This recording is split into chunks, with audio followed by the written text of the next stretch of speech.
నమస్కారం, ఘంటారావానికి స్వాగతం. ముందుగా ప్రధాన అంశాలు.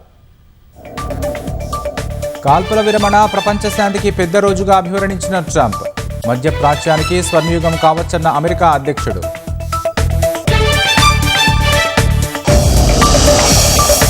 కాల్పుల విరమణ ఒప్పందంపై పలు దేశాలు హర్షం.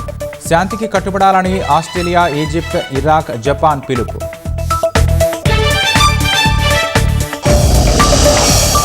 $100 కంటే దిగువకు పడిపోయిన ముడి చమురు ధరలు. హార్మోజు ద్వారా ఇంధన నౌకల రాకపోకలకు అవకాశం.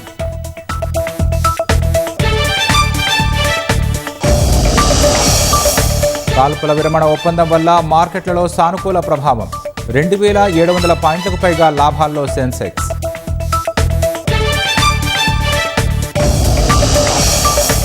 హార్మోజు వద్ద ఆటంకాలు దేశాభివృద్ధిపై ప్రభావం చూపనున్నాయన్న ఆర్బీఐ. ప్రస్తుత ఆర్థిక సంవత్సరానికి 6.9% వృద్ధి సాధిస్తుందని అంచనా.